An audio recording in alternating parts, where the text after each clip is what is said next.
Sure, man. Can you hear me?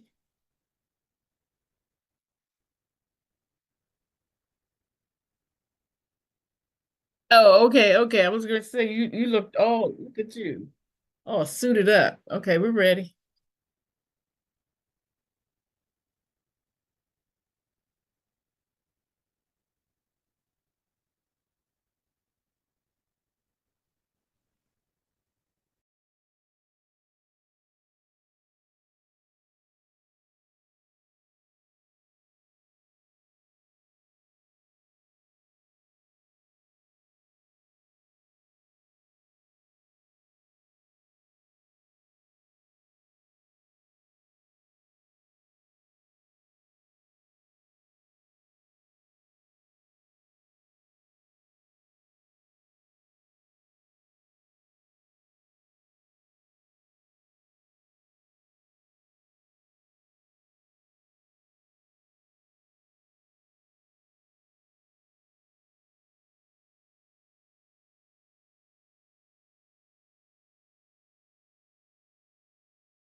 you so much for coming here on today because we're here for a very wonderful purpose and we're here to hear from the candidates who will be running for county executive. This is a very important role, and it's great that we hear from them directly what their ideas are, what their background is, and what they can do to improve upon our wonderful county, which is Prince George's County. Not PG, but Prince George's County. So, due to the fact that we've been waiting for a little while, I'm going to make haste and make sure we can get to the good stuff. So again, my name is Courtney Finkley Green. I'm the president of South County Democratic Club, and I am thrilled that we have partnered with Citizens for Accountability in Governance. And our fearless leader, Sherman, has done wonderful by putting together this program and through the production. So I would like to extend a huge kudos to him.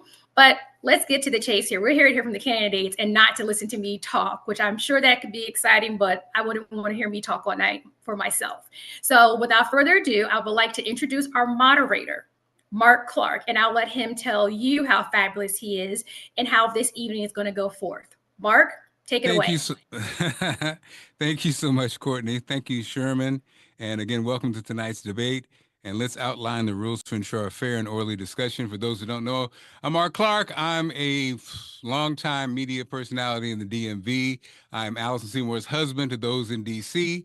I'm Mark Clark to those in Baltimore.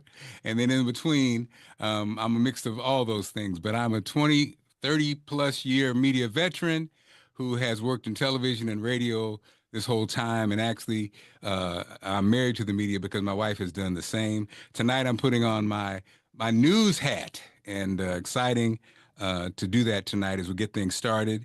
And again, as I said, let's give a breakdown of the rules, and we're going to have a fair and orderly discussion, and make sure everybody's time is used wisely and efficiently. So, each candidate will have 1 minute to respond to each question. Only the moderator has the discretion to allow follow-ups and rebuttals with a total of up to 3 minutes per question, divided as deemed appropriate.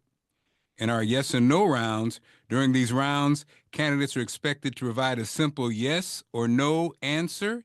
Any deviation may result in the candidate's microphone being muted. Co-hosts will be, I'm sorry? Oh, I thought someone said something. Co-hosts will monitor speaking times.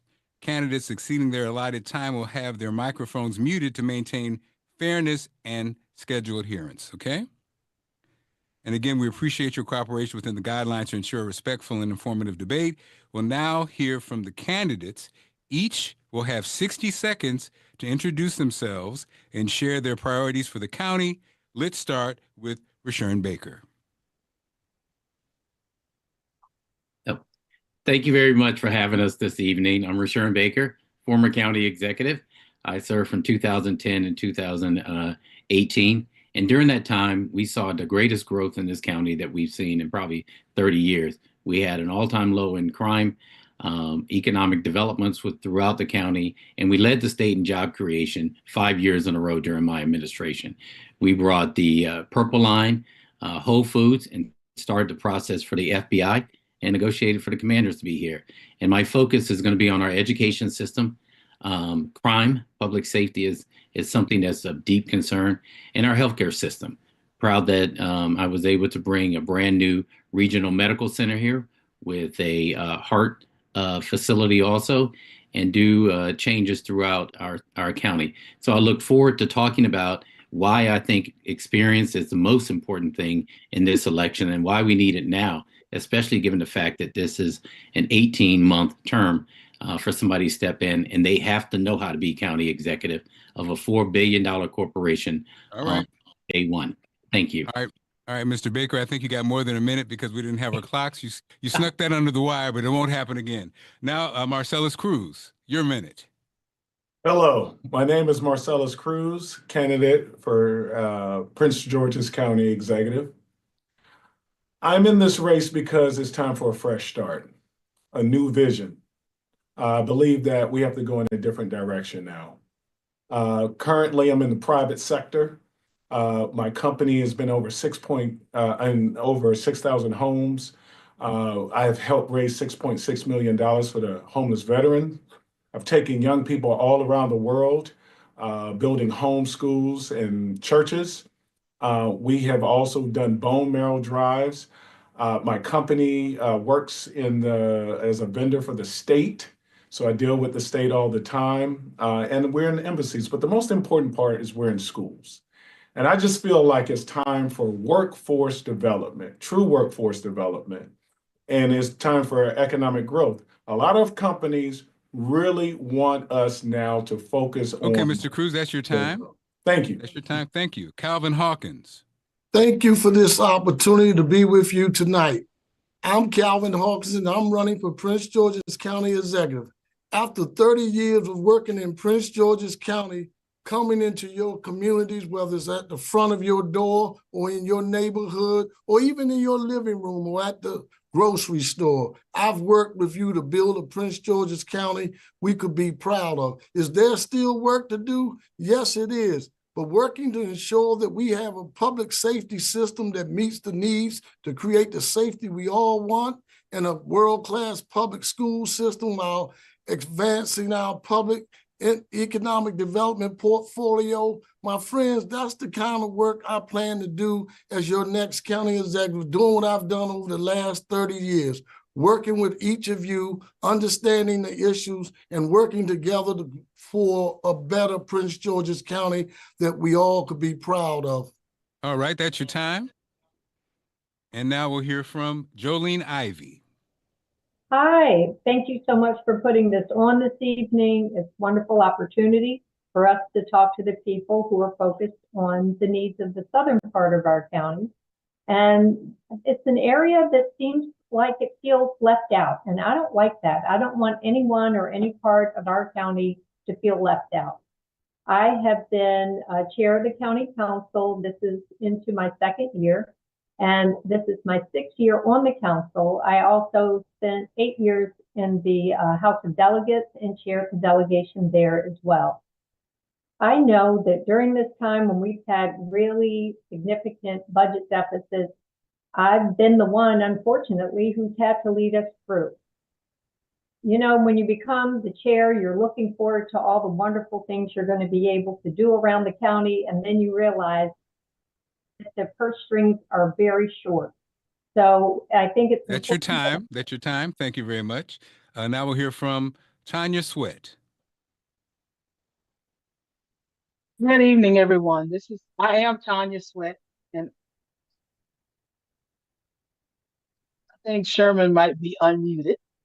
But Okay, I am Tanya hold- Sweat. Tanya, you go ahead now. You can start now. Go ahead now. Okay. I am Tanya Sweat, and I'm running for county executive. I'm a 30-year attorney. I practice in private practice here in Prince George's County. Prior to that, I was a judge advocate in the United States Air Force. I've also served as a manager in the federal government, managing a nationwide consumer protection and compliance program. My priorities for Prince George's County are to diversify our revenue, to relieve the burden on the tax burden, on homeowners and residents. I also would like to work on public safety. That includes our police department, our fire department, and our emergency response. I'd also like to help improve our education system for both pre-K through 12 and for young adults who need remediation in education. And I want to ensure we have transparency in our government so that everyone in the county understands and knows how we operate and how we work. That's the only way we can make Prince George's County work for everyone.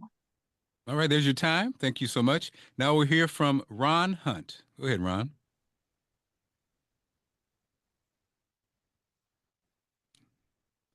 Ron, are you there? No? Okay, we'll hear from Kevin Ford Jr. Oh. All right. So I think that's all our candidates, correct? Is Alonzo here? No, I'm on. Albert Slocum. I'm sorry.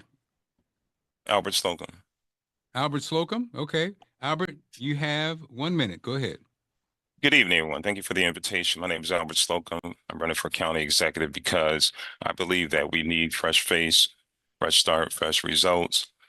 I also believe that we should include all people, all political parties.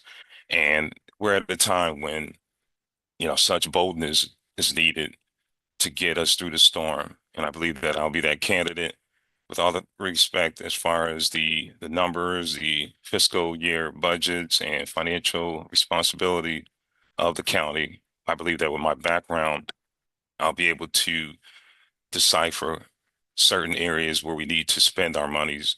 So, for example, in education, affordable and common sense development, crime reduction, helping with the public safety and their initiatives. And I believe that with your support and collectively, all of us working together, we have a lot of work ahead of us.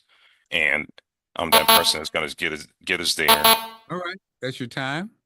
All right, we got the buzzer, got our clock set up. We have Alonzo Okay. Washington. We have one more candidate. Okay. I'm sorry, who do we have? Mr. Washington?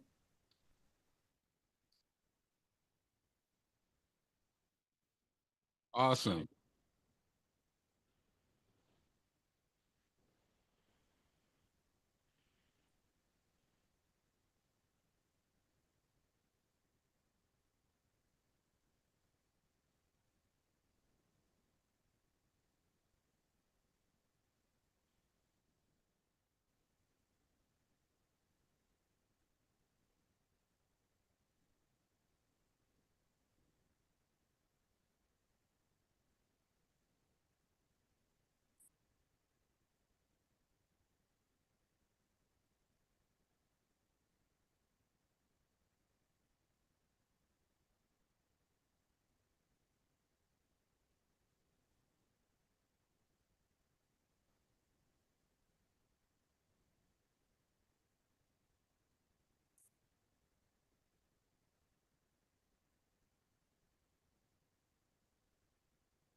All right, that's the time.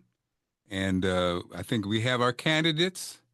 And I think we've worked out our technology issues. So, all right, candidates, take a deep breath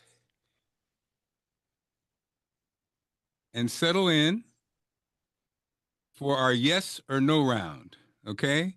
This is a rapid fire round where you answer yes or no, okay?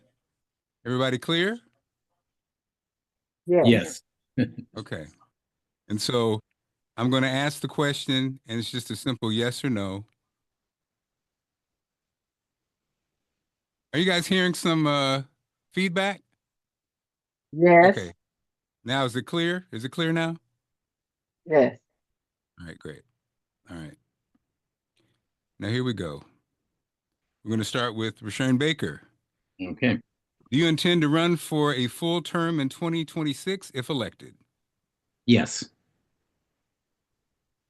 Marcellus Cruz. Yes. Calvin Hawkins. Yes. Jolene Ivy. Yes. Tanya Sweat. Yes. Ron Hunt. Albert Slocum. Albert Slocum. Yes. Albert Slocum. Alonzo Washington.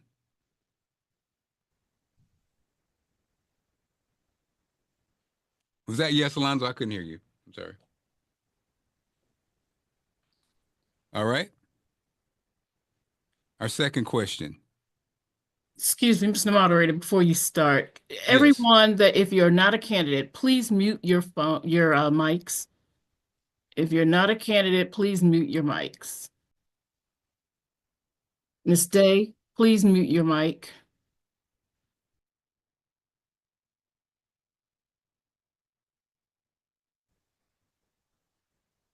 Okay, go ahead. Thank you so much. And again, for those who are watching, thank you for your patience as we navigate new technology. It's exciting at the same time, it can be challenging, but thank you so much. And again, thank you candidates for being patient with this, okay?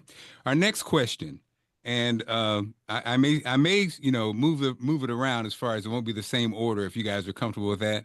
Our second question, would you commit to combining all county ethics oversight offices into a single independent office of Inspector General. Let's start with Alonzo Washington.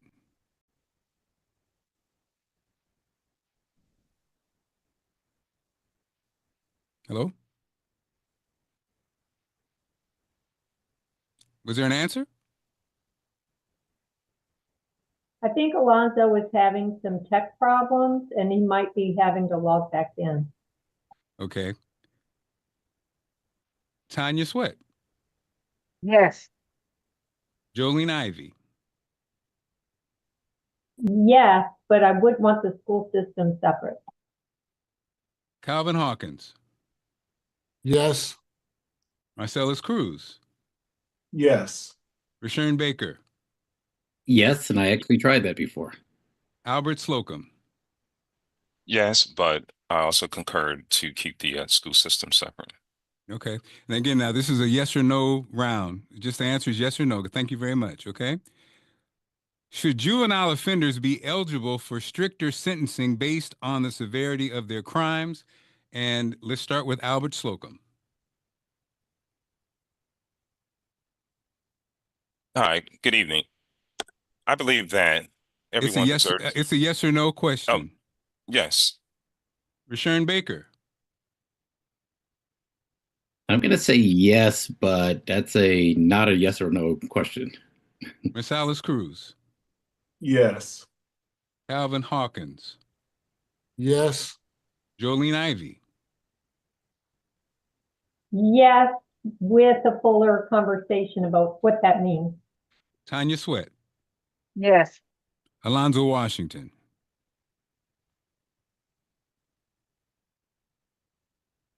Okay, he may have technical problems. Okay.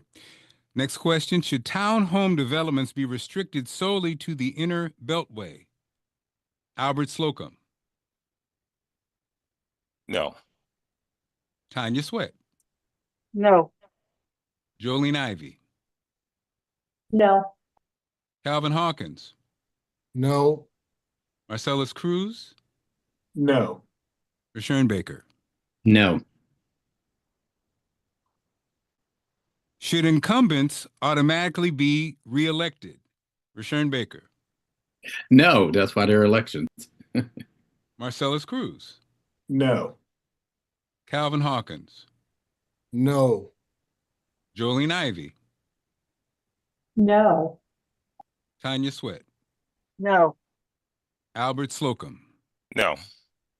Alonzo, is Alonzo back? Okay. We can. That's better. So the question is yes or no, should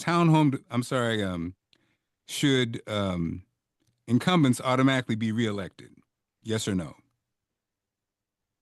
All right. Thank you. Great to have you back. Now, our next question, should developers be required to pay impact fees for school and infrastructure costs before receiving permits? Let's start with Albert Slocum. Yes, but with explanation. Okay, Alonzo Washington, yes or no? Yes. Tanya Sweat. Yes. Jolene Ivy. Actually, no. Calvin Hawkins. No. Marcellus Cruz. No. Rashern Baker. No. Should Prince George's County explore a countywide sales tax to address declining revenue? Let's start with Jolene Ivy. No. Calvin Hawkins. Yes. Marcellus Cruz. No. Rashern Baker. Definitely no. Tanya Sweat. No. Alonzo Washington. No. Albert Slocum. No. Do you support ending tax abatements for developers who fail to meet affordable housing requirements? Rashern Baker. No. Marcellus Cruz. No. Calvin Hawkins. Yes. Jolene Ivy, Yes. Tanya Sweat, Yes. Alonzo Washington, Yes. Albert Slocum. Yes, with explanation. Should the county implement tolls on new road projects to fund infrastructure and maintenance? Albert Slocum, Yes. Alonzo Washington, No. Tanya Sweat, No. Jolene Ivy, No. Calvin Hawkins, No. Marsalis Cruz, No. Rashern Baker. No. All right, so that concludes our rapid fire yes or no round. Great job, candidates. We learned a little bit about you in that snapshot. Now, moving forward, each candidate will have 1 minute to respond. Follow-ups and rebuttals will be managed at my discretion with a total of up to 3 minutes per question. Okay.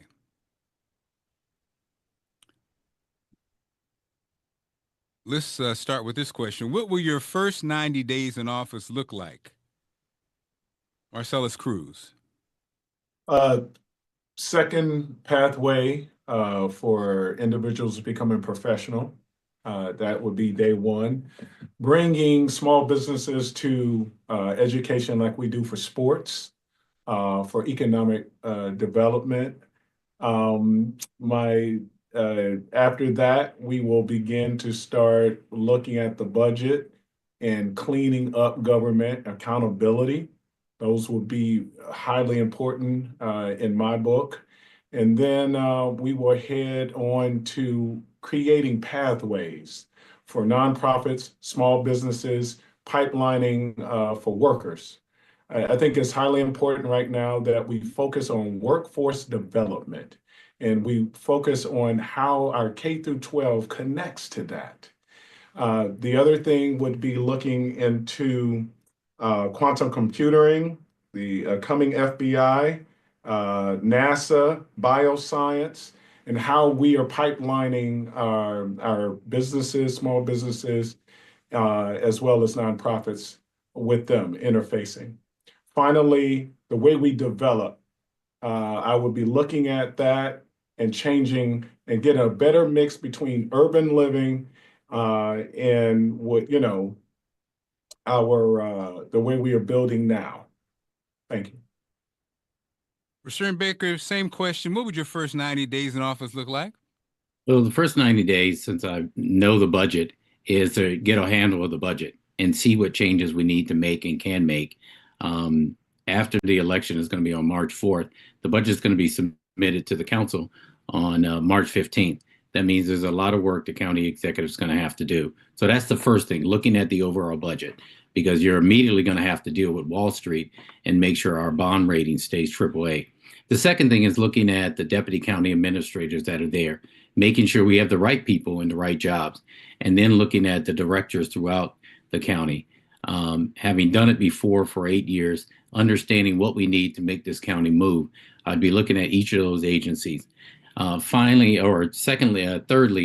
would be our public safety. With crime on the rise and with the fact that we have 300 less police officers and 200 less firefighters and EMS, I want to make sure that our public safety is up to snuff and that we're doing everything to bring them up. Same question for Calvin Hawkins. Thank you. My first initiative would be to look at the transitional reports we receive in each agency. The top 3 priorities I will look at, and also having worked to get the current budget we have.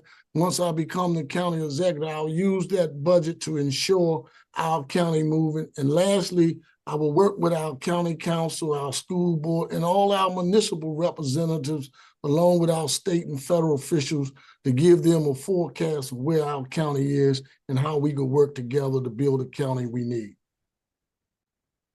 All right, thank you. Alonzo Washington, same question.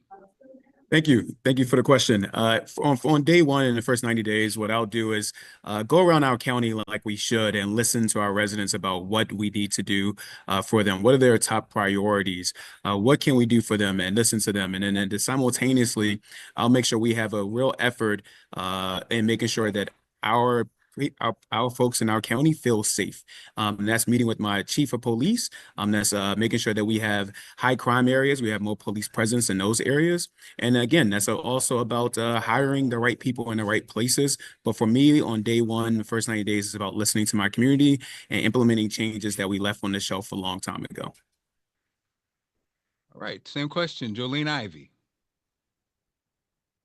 My first 90 days will be spent both reaching out to the community to hear from them, to make sure that we're on the right track as far as our community is concerned, but also looking in at our government and to make sure that every single person is retrained. I think it's really important that we have excellent customer service coming from our county. And I used to work at Disney World when I was a teenager. I was grumpy, typecasting, I guess. And it was really important that we were highly trained in customer service. And it's been a hallmark of everything I've done and how I carry out my office today.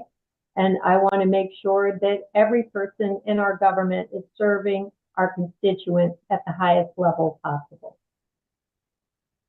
All right, thank you. So our next question.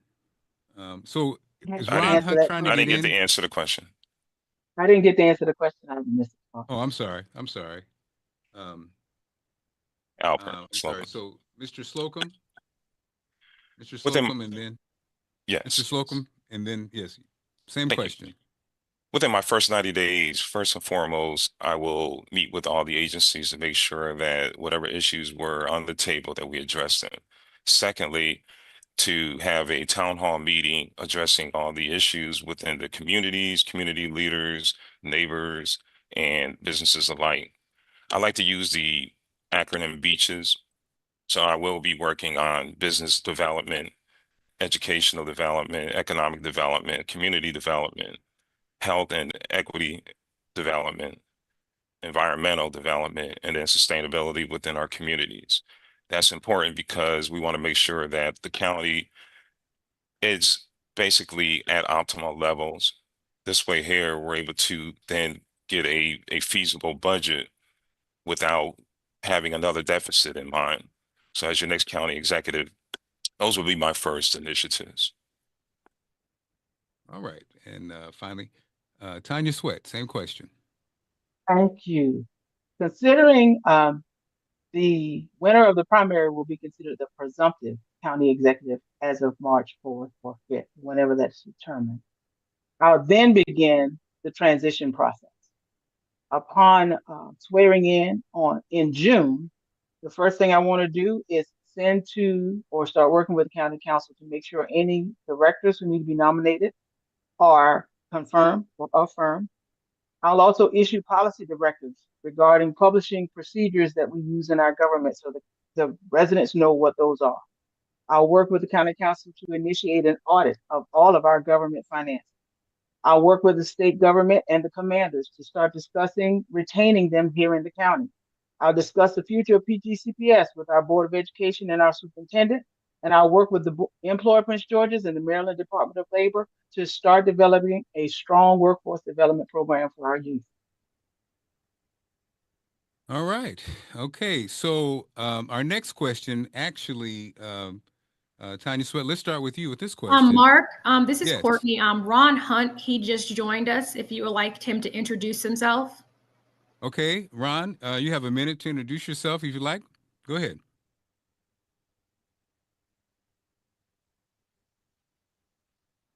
Ron, you need to unmute yourself.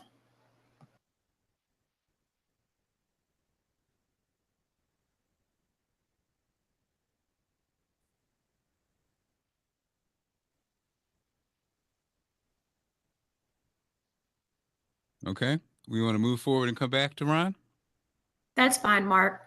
Okay, so Tanya, let's start with you on this one.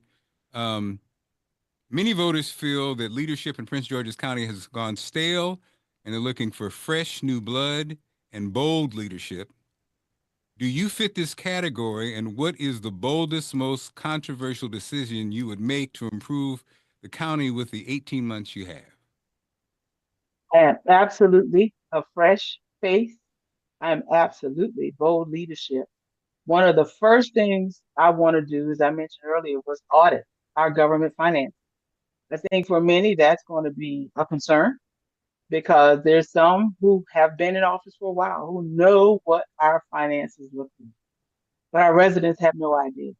That's going to be a challenge I expect to get the county council to agree to, but it's something we have to do considering we're facing a $180 million deficit. And for the sake of our taxpayers, for the sake of our residents, I will be fighting to get an audit of our finances so we understand where we are financially. Marcellus Cruz. I would definitely be a fresh face, and I would lead with bold ideas. Like I said earlier, I believe that it is time for a second pathway in our education system. So that's something that I would move very quickly on. I believe it is just time for us to allow sixth graders to start doing apprenticeships and getting certifications. I would start that process immediately. And like I said, I would bring small businesses. I've already been in talks to bring a lot of them to start watching the talent and start allowing for apprenticeships and start allowing for that type of relationship to take place because we need true growth. That's how you get growth, where companies can now actually mold its workforce. So that's one of the bold things that I will start out with once I'm elected. Albert Slocum.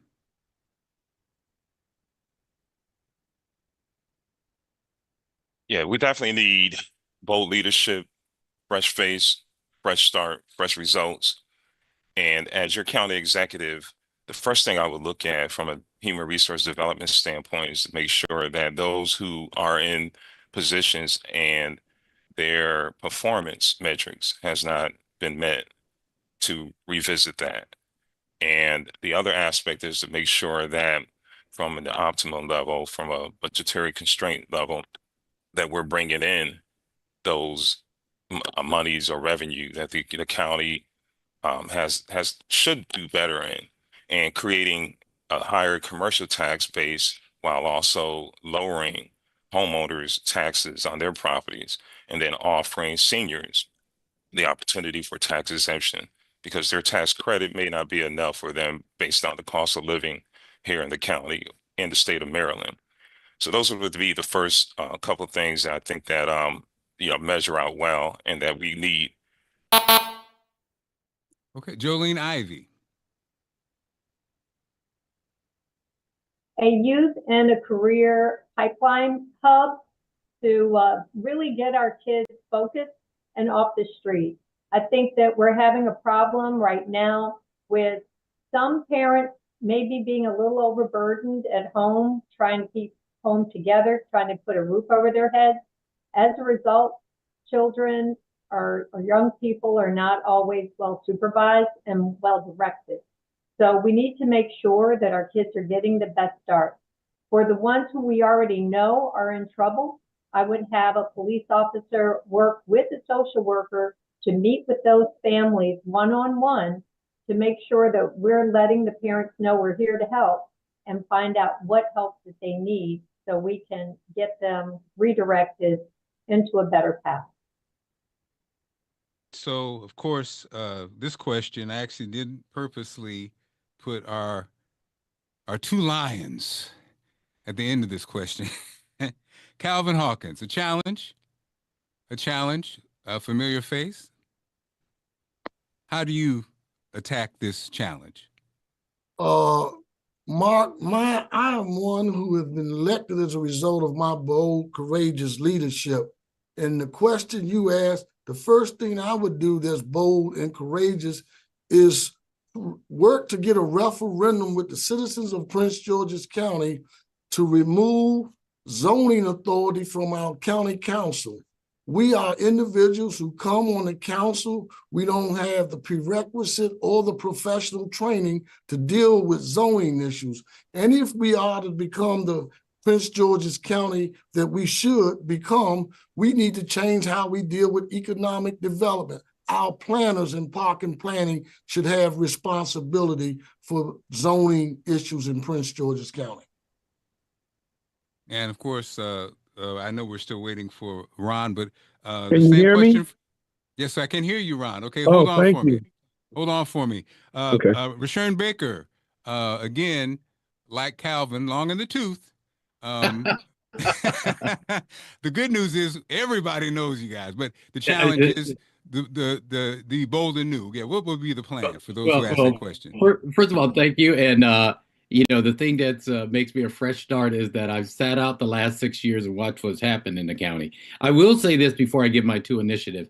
I think Mr. Hawkins' proposal is definitely bold, and I congratulate him on that one. I think that is a bold move. We tried it in the first term of Baker administration. But the two things I would do is really go back to what worked for this county. One is our $50 million economic development fund is now at $15 million. I would immediately raise that to $50 million so that we can jumpstart our economy and grow it so we can lower our property taxes. The other thing I would bring back that worked for us and reduce crime is our Transforming Neighborhoods initiative, which did a few things, but it brought government down to the local level, but it also had accountability in it. And so those are the things that I think will shake up our economy, will grow jobs and help us to be more protected. Now, always, thank you. All right. Ron, I think we have your technical issues worked out. Can you see me? Yes, we can hear you. Can you hear us? Yeah, I can hear you, but okay, I can hear you. So you have a minute to tell us about yourself, okay? You have a minute. Okay, my name is Ron Hunt. I'm a businessman for the past 40 years. I've done a lot of community work with the community and the police department and the council members in Washington, D.C. I owned the largest establishments entertainment-wise in Washington, D.C., New York, and North Carolina. And I'm running because I think I can make a difference. It's not about money for me at all, believe me. And that's it. All right. Thank you. Glad you're here. So we're going to... do we get the rebuttal? Mark, do we get the rebuttal? Hey, Mark. Hey, Mark. I think you need a list, brother, of who's on this call, man, so you can make sure you check the box and make sure you're hitting everybody. Well, who got left off? Yeah, well, you keep on leaving me off, sir. Senator Washington here. Yeah, I think you're leaving me out too. Who yeah, else? you need a list, brother. You need a list over there. Who else got left off? Albert Slocum. So you still have two more. Yeah, you need a list, brother. All right, before you run that timer there, I just want clarification. I know we answered the bold question and what we would do. So the one that my two colleagues recently answered, is that an addendum to that question, or is that hold up, Mr. Slocum? So it wasn't an addendum. Well, first of all, answered the question. Okay, what was it was an addendum. It was the same question. Same question. Okay. Anyway, so Mr. Washington, I missed you? Yes, sir. I missed Mr. Slocum. Mr. Slocum, you saying I missed you? Okay, I'll answer it. Hey, Slocum, you had a chance. Mr. Slocum, I missed you on that go round, correct? I believe so. It's hard to keep track now without the list. Yeah, Mark, I was watching it. Mr. Those two Slocum, were you missed. answered the question. That was crude. On my notes, I had my notes as Tanya, Marcellus, Slocum, Ivy, Hawkins, Baker. That's not correct? That's not how it was answered? The order? Okay, that's about correct. I'm sorry? That's about correct. Okay, so then Mr. Washington was the only one who was missed in that last part, and then we introduced. There you go. Yeah. Ron. Look, thank you. So Mr. Washington, go ahead and answer the question. Can you repeat the question? Can you repeat the question, sir, so we make sure we're all on the same page? Thank you. I sure can. All right. The question is, many voters feel that leadership in Prince George's has gone stale, and they're looking for fresh new blood and bold leadership. To each candidate, Okay, do you fit this category? And what is the boldest, most controversial decision you would make to improve the county with the 18 months that you have? That's the question. Yeah, thank you, sir. Well, thank Yes. thank you, everybody. Just to reiterate, this is Senator Alonzo Washington here. I'm the youngest state senator here in Prince George's County, and also the youngest candidate running here. When you talk about fresh perspective and somebody bold and new, I'm stepping up to the plate here in Prince George's County to make significant changes happen for our communities. I believe the first thing that I would do is make sure our county works, and that's really reforming DPI so it actually works, so that permitting system works for our county. Our businesses need it, our communities need it. And I think if you take the zoning from the council, that means that people that are not elected will have their choice on how our communities look. And then there's no and very little accountability. I think we need real change here in Prince George's County, and it's not taking the say from the people here in Prince George's. All right, so Mr. Washington, it's so amazing that I missed you. Maybe I missed you in person because I actually have a specific question for you. Well, before Mr. you do Washington. that, Clark, Mr. Clark, do we before get you the rebuttal? continue, you had said that we could each have a rebuttal if we wanted, and the question could take up to 3 minutes in total. And Mr. Hawkins and I each had something we wanted to say. He would go first, of course, but is it the proper time to do it?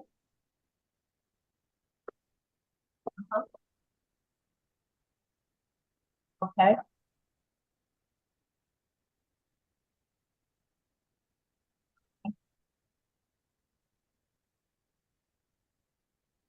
Okay, so yeah, as far as you guys, I'm sorry, you guys had rebuttals. You had your hands up. I did not see. I'm sorry, I did not see a request for rebuttal. So I'm sorry. Who had rebuttals? Miss Ivy and Calvin Hawkins. You had a rebuttal to which candidate? It's not really a rebuttal. It's something Mr. Baker said, and I just want to share it with the listening audience. Mr. Baker had an effective experience with addressing the crime in Prince George's County because he had a very effective partner working with him in his state's attorney. That's all I wanted to say. And they did a great job working together. Very effective one. All right. And then Miss Ivy, you had a rebuttal? Yeah. I have a rebuttal to the rebuttal. On the one hand, I can see where it would make sense, perhaps, to take the zoning authority away from the council. However, our planning board are not made up of professional planners. They're made up of political appointees from the county executive. So you would shift the power, spread out among the county council, and then concentrate it into the county executive. And even as county executive, I don't think that's right. I think that you need to either change the planning board so that the planning board are all professional planners and are not political appointees. But you can't have that. You can't have a bunch of political appointees by the county executive making decisions for the county, unelected, unprofessional in that role, and take it away from the people. I apologize you didn't hear me. I said the Department of Planning. Those are professional planners. As you well know, many times that professional appointed board, the planning board, votes against those professional planners who have no dog in the fight, but looking at what's best for Prince George's County. Okay, I apologize if I didn't Hawkins. make that clear. Thank you. And Okay. and No, uh, thank you. and let me just say this to my good friend Mr. Hawkins' comment. He's absolutely right. As county executive, I pulled a lot of people together, including the state's attorney, the sheriff's office, and we were able as a team with our Transforming Neighborhoods initiative to see the largest reduction in crime in the history of Prince George's County. But the leader of that was the county executive. And that's what I'll do again as county executive. Thank you. All right. Now, were there any other rebuttals that were missed? They want to be expressed? We're clear? Okay, so I'll pay attention to the hands up. I didn't notice that. I'm sorry about that. Okay, so our next question, as I was mentioning, Mr. Washington, and so also understand that the questions, many of the questions are questions that derive from what a candidate, one of the candidates may have said on other forums or said on the news. So just want to be clear on that, okay? So that being the case, Mr. Washington, have you made it clear that you want to dismantle the Department of Permitting, Inspections, and Enforcement while ensuring critical permitting, inspections, and enforcement functions continue during this transition without disrupting the development process? So what is the step-by-step way you do that? If you dismantle it, how do you maintain the integrity of it as it's being dismantled and rebuilt? But let me say this. I think that our previous county executive, Mr. Baker, tried his hardest, and he worked really hard to develop DPI because he saw that the issues that the permitting system wasn't working for small businesses like busboys and poets, or if you even wanted to put a deck on your home. I believe that DPI is still not working, and we know it because our small businesses have told us and our homeowners have told us that. My step-by-step plan would be to meet with all director heads and determine what is the best solution for us. We've seen the best practices here in Annapolis. We think about the best practices, how they operate across the country. We can research that. We'll work together with all the employees that work for DPI. We'll ensure that the funding is there for them to do their work simultaneously while rebuilding DPI, because that is the centerpiece of our county. And so you actually have frequently attacked Mr. Baker for establishing, but you've not directed the same criticism of Angela also Brooks, who just finished overseeing it. Is Baker simply an easier target, or do you believe also Brooks failed as well?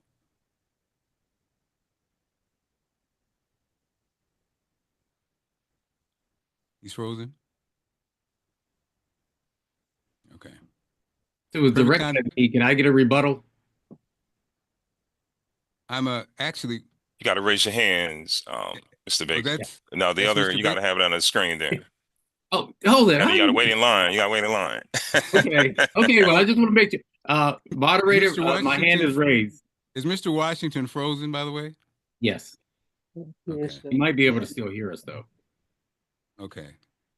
And so, hold on, Mr. Baker. Okay, because I actually have more of a question, and we'll come back because we're actually still in question. Now, Miss Ivy, you've also called for changes at DPI, but you have not provided a clear roadmap for what those changes would be.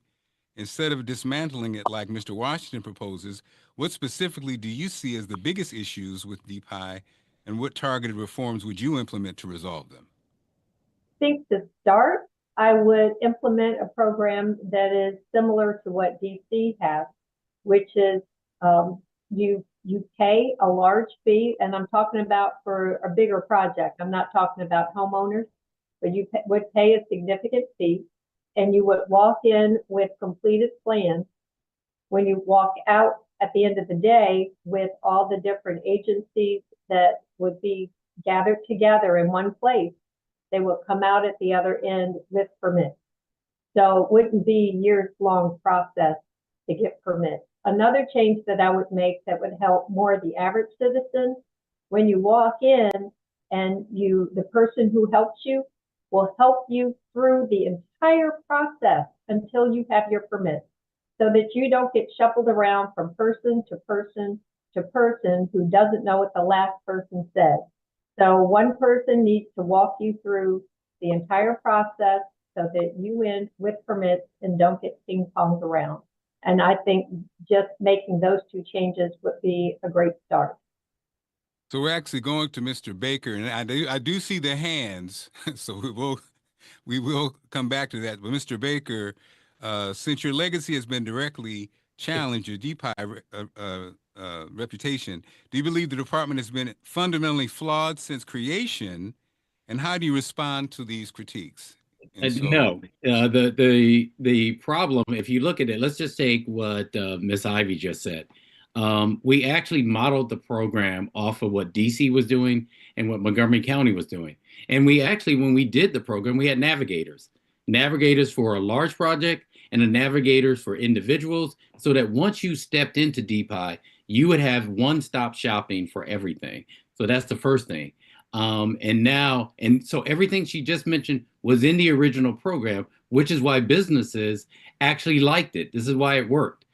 Let's get to Mr. Senator Washington's point. I get what he's talking about, but what I think what needs to happen is it's not the DPI itself and the creation. That's one-stop shopping. The one thing that's missing that I've seen over the last 6 years is the enforcement or the accountability mechanism. So when we initially had DPI, we had an accountability mechanism, which was called County Stat, which meant that every week we would bring in each department, including DPI. We would call. Okay.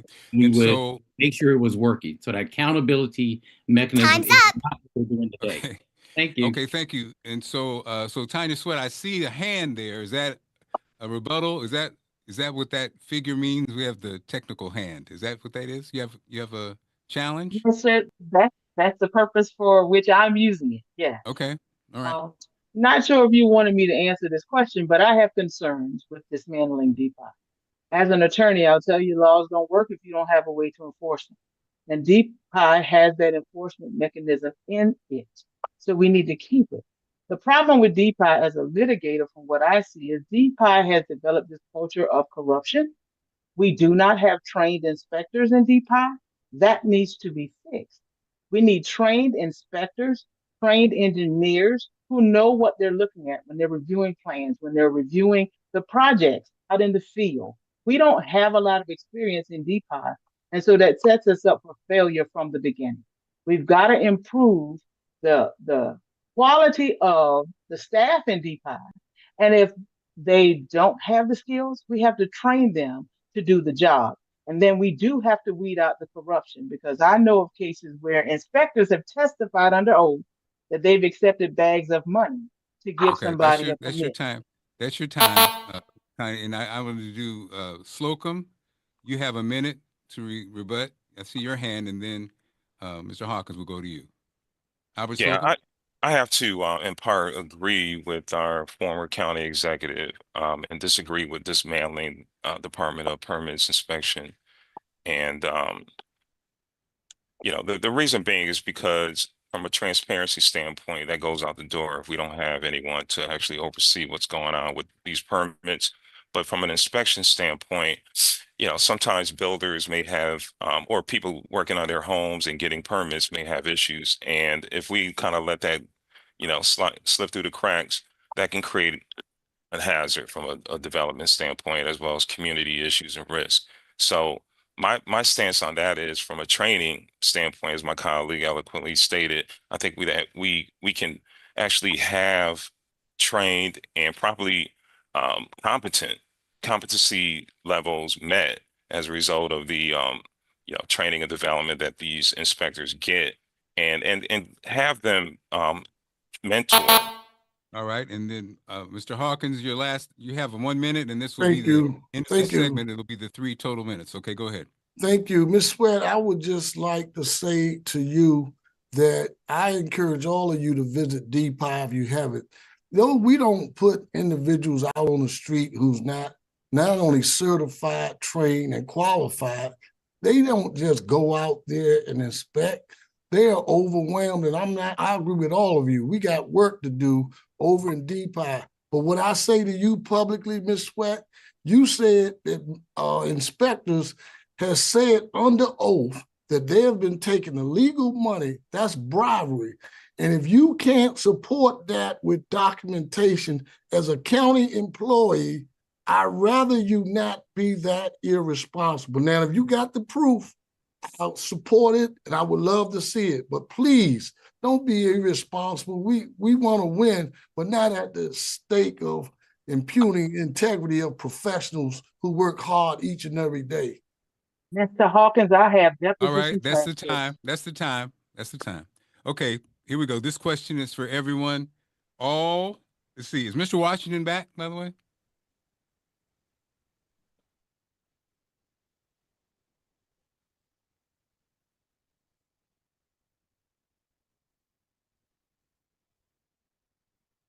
All right, so I'll make sure I have everyone. So basically, we have 8 at this point with Mr. Hunt, correct?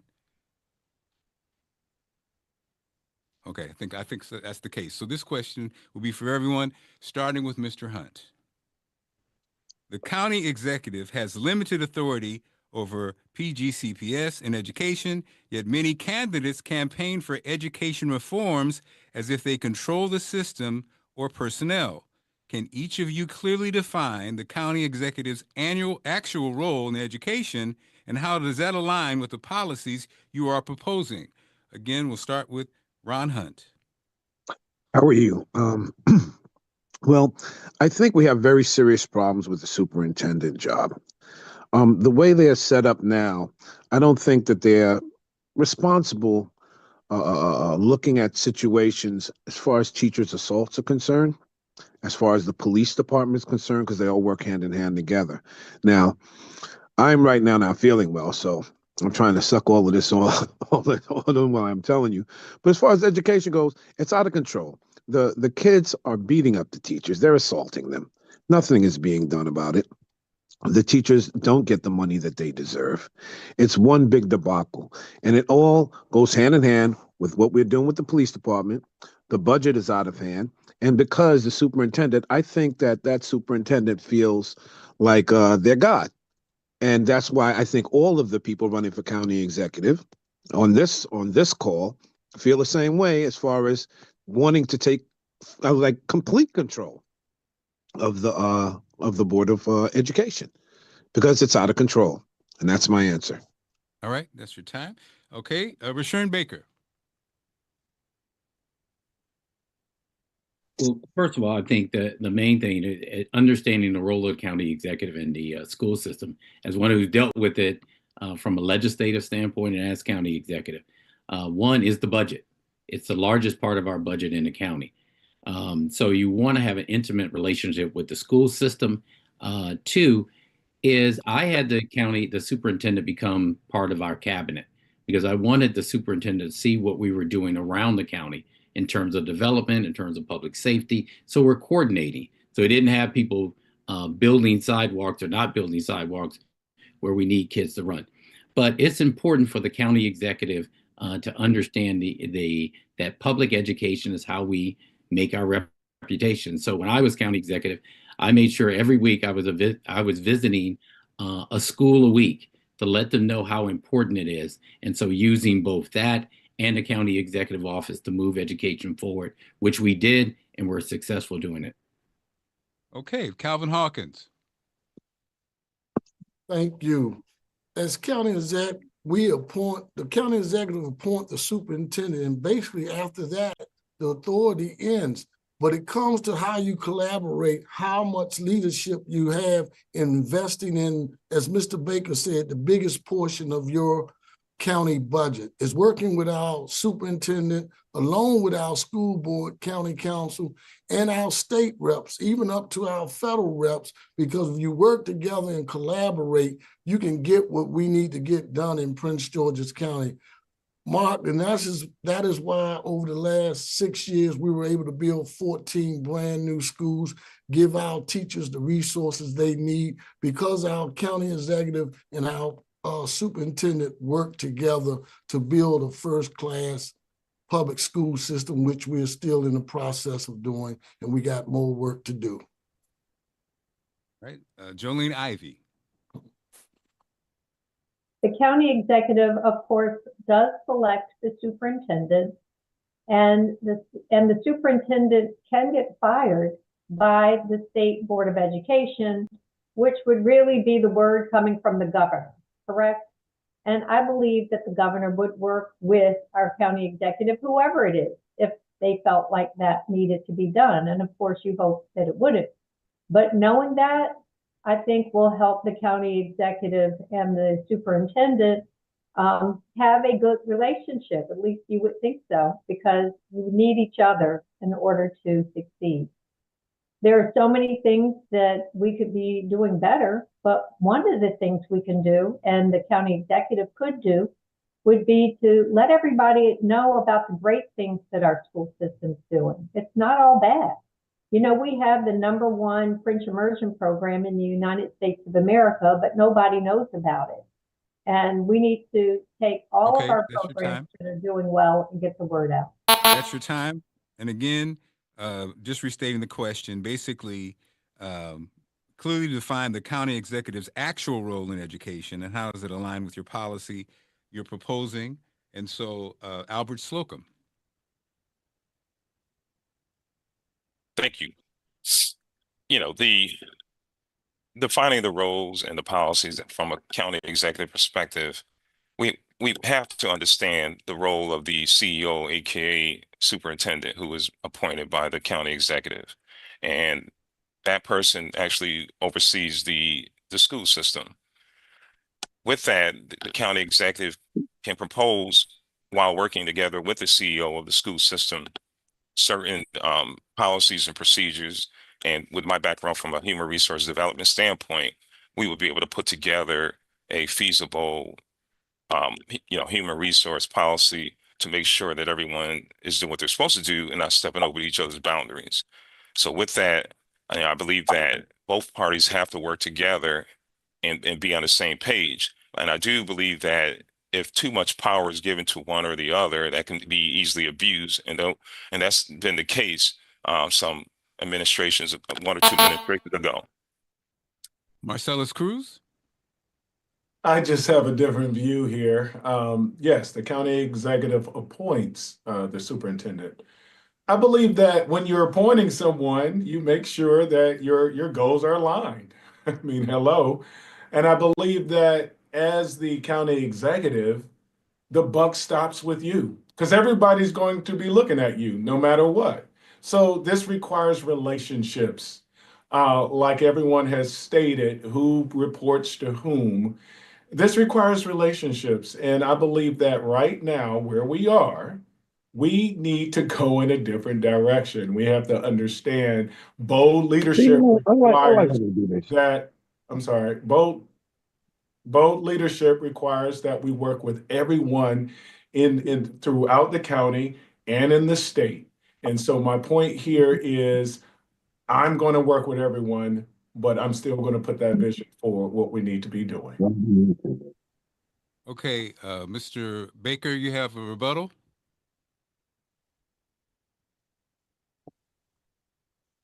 You're on mute, Mr. Baker. I was saying some really good stuff too. I want to just clarify some things. Councilmember Hawkins and Councilmember Ivy named 2 programs.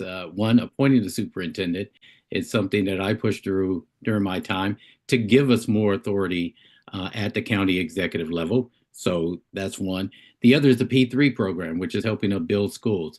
So I just want to add to what they were saying. They're absolutely correct in the uses of those. And for Mr. Cruz, the same thing. The reason that we did have the county executive appointing with the governor, the superintendent, is to have those our visions and our policies in line. So just wanted to clarify that. All right, and now Tanya Sweat. Thank you. Education is something I'm very concerned about. I'm a PGCPS parent. And yes, the county executive currently appoints the superintendent, but there's a bill pending in the General Assembly that would take that authority away if it is enacted. Now, since 1902, Prince George's County has had 19 superintendents. 11 of them were hired since 1999. And during that time, our school systems remain at the bottom of the barrel in this state. We have to do more than just hold people accountable. We need leadership. We need a county executive who's going to work with the superintendent to make sure our children are properly educated, not one that's going to take a laissez-faire or leave it alone attitude and then disclaim it when it falls apart. I appreciate what Mr. Baker did, but it didn't help that we had to pay $800,000 to a superintendent who was fired during his administration because the job was not getting done. We have to do something different, and we cannot rely upon the same faces to get it done. Time's up. So the if moderator, if I could just correct something, the superintendent was not fired. Kevin Maxwell, who served two terms as superintendent, he was not fired. He left, and they negotiated his salary. So as Miss Ivy said, Councilwoman Ivy said, The firing of a superintendent can only be done by the state board of superintendents, who they are the ones, state board of schools. They're the ones who fire anyone, and he was not fired. So, Tanya, Mr. Sweat, what would you say? So you as a parent in the county, you mentioned that, as county executive, there's a limited things that you can do. But what do you think as a parent should be done? As a parent, first of all, I'm tired of hearing the county executive complain about how much money it takes to educate our children. Number two, I'm tired of county executives uh, denying their responsibility in the role of what happens in our school system. As the county executive, I will work hand in hand with the superintendent to make sure the school system has what it needs to educate our children. From taking care of our educators to providing for what our kids need in the classroom, I'm going to work hard to make sure our school system has what it needs, because our children are precious. They're invaluable. And I will work hard for them every single day, just like I do the elderly, just like I do the immigrants, and just like I do every other resident in Prince George's County, because the 135,000 children in PGCPS are all my babies. And so I'm going to make sure they get the education they deserve. Thank you. I have a question. Can you hear me? Yes. I'm having problems. Can you see me? Yes. Okay, I'm having problems. I had a question for Mr. Baker. I mean, maybe I'm misunderstanding something. Do you agree that we should have control of firing the superintendent? We should be above the superintendent, or should we let it be the way it is? Okay. Oh, there you go. I have a question for Mr. Baker. Because I'll give you.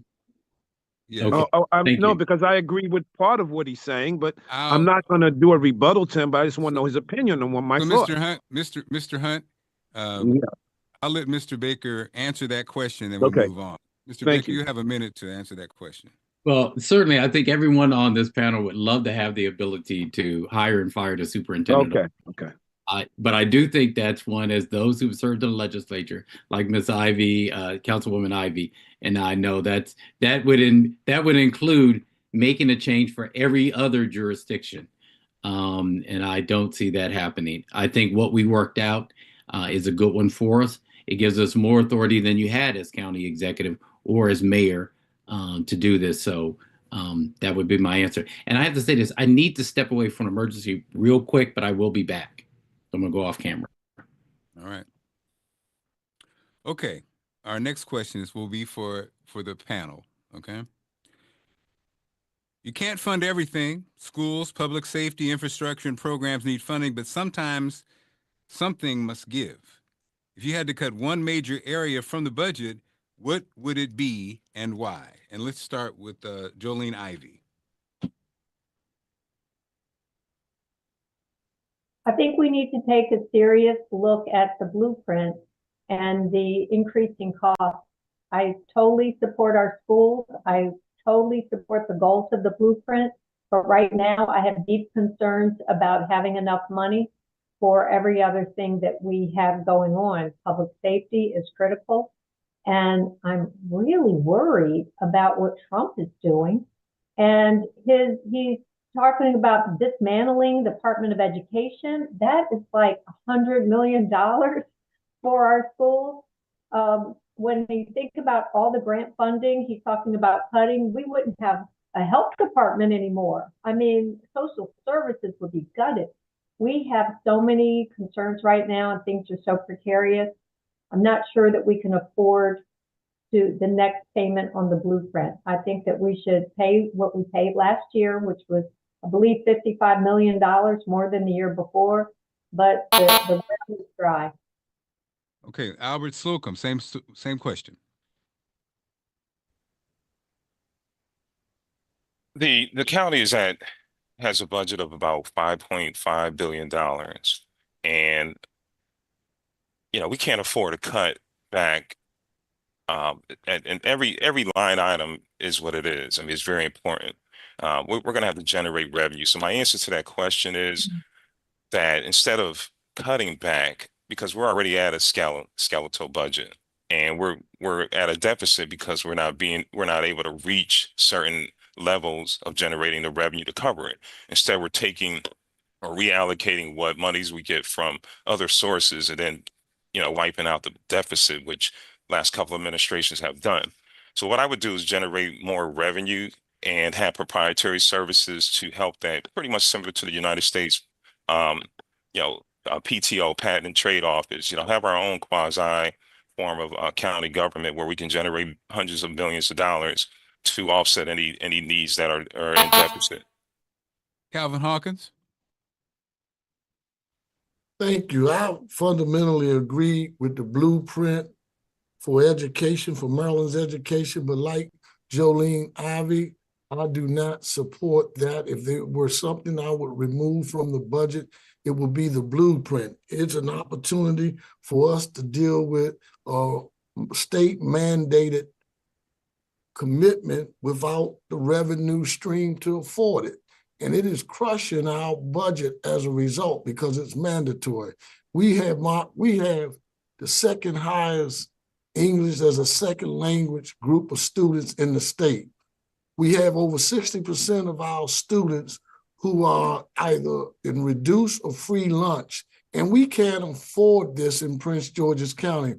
And my chair was correct. If it were something that we could remove from the budget, it would be Maryland, the blueprint for Maryland's education. Marcellus Cruz. Yes, thank you for the question. I believe accountability should go across the board. I think we're wasting money across the board. But cutting something, I think right now it's time for growth. Right now we have projects that we've started on, we have not completed. I'm sitting right by one here in Upper Marlboro, Westphalia. It is time for us to get down to business and do what we have to do for growth. We have the largest, I'll say this again, the largest small businesses registered here in Prince George's County. And we're not utilizing our superpower. That's our superpower. The state has just budgeted for bioscience, for the FBI that's coming. We're budgeting for cybersecurity, and we're not connecting the dots. It is time for growth. It is time for us to get our companies going. It is time to get our young people going. It is time for them to get. Ron Hunt. Well, I so agree. I really agree with Miss Ivy. But see, I keep going back to one thing. And I think that the blueprint is not what it should be, but we have 4,500 vacant buildings and vacant properties in Prince George's County that if we spent any money on education or anything, we have a situation where we're going to spend a fraction of the money than we would spend doing something new. The infrastructure is already there. We have opportunities that we're not utilizing because everybody's gung-ho on building something new, and we go further and further in debt, and the property tax and all the tax goes up. I think we need to review what we already have, see how much it costs to make it brand new again, because instead of paying some weird number that somebody said earlier, not in this conversation, but in one of the forums, of $50 million, if we rehab. Tanya Sweat. Yes. As always, politicians always want to hurt the children first. That's cut education. Well, I guess they want to stay in office forever because we'll never educate any of our children to one day become county executive. That's why I'm calling for an audit, because we have a lot of wasteful spending in this county. And we need to cut the fluff and stuff and stop spending on things that are not necessary, things that do not directly support our community. We don't need pink bags and yellow bags with the county council's name and office all over them. They're nice. County council members should be able to pay for those things and not take it from taxpayer dollars. We don't need to buy supercharged vehicles for our directors to drive. Some of our directors should drive their own vehicles, and we can save that money and put it where it needs to go into our county services. And Mr. Hawkins, I want to respond to you in 30 seconds. I want you to go ask your office of law to give you the depositions from Richardson versus Prince George's County, 22 CV That's your time. 00487. It's a federal district case. A district court. That's your time. Mr. Baker, are you back? I am back. I didn't hear the question, but I'm back Oh. and I can answer it if you want me to. Oh, definitely. I didn't. Okay, great. Glad to hear you're back. And so we're talking about, the specific question was, you can't fund everything. Schools, public safety, infrastructure, and programs need funding, but sometimes something has to give. If you had to cut one major area from the budget, what would it be and why? Well, I'd actually do the reverse. It's not about what you would cut, it's what you would fund first. I agree with Ms. Sweat in terms of education. That's our reputation. That's how we get people to move in the county. That's how we get businesses to move. So you have to fund education at the top level that you can, and public safety. And then you have to, hold the line on other agencies. There's some pain that's going to go around to many of our agencies. But those two are our priorities. They're our mortgage. The other thing, and I think Mr. Slocum or Mr. Cruz talked about this, and that is, how do you grow your economy? That's why we came up with the $50 million Economic Development Incentive Fund. It came from the Rainy Day Fund to inject that into our economy so we can grow our commercial tax base. And we did it. It worked. We went from not having a good economy to having one of the best. But we've got to inject that back into the economy. But you're not going to get there if your education system isn't top rank, and if people don't feel safe. You're not going to get there by cutting education. All right. All right. So that's right. That completed our panel. Rebuttal. Mr. Washington's not there. You got it. Okay. Mr. Clark, rebuttal on this. I did have my hand up. Okay, you had your hand up, and then I guess if you can push the hand up button, that's probably the better way, because I probably won't see your hand. So, Mr. Slocum, I see you do have a rebuttal. My colleague, I don't mind her going first. She can go first. Okay. I'm okay with that. There's my hand. There it is. My hand. So I wanted to clarify, I'm not saying to cut education. I never said that. I said that we put in an additional $55 million last year, and we're being required right now under the blueprint to add on to that. And I believe it's 60 million from us and 20 million from the state. At a certain point, we're going to lose our AAA bond rating because we're being crushed by unfunded mandates. So I know that it's, you can twist it and say that you're cutting education, but that is not what I said. And I said that we shouldn't do the additional funding. Essentially, we should freeze it this year because these are very uncertain times and we cannot afford it. That's what I said.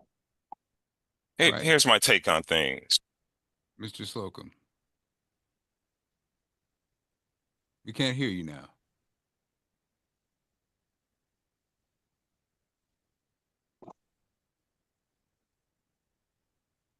Still can't hear you.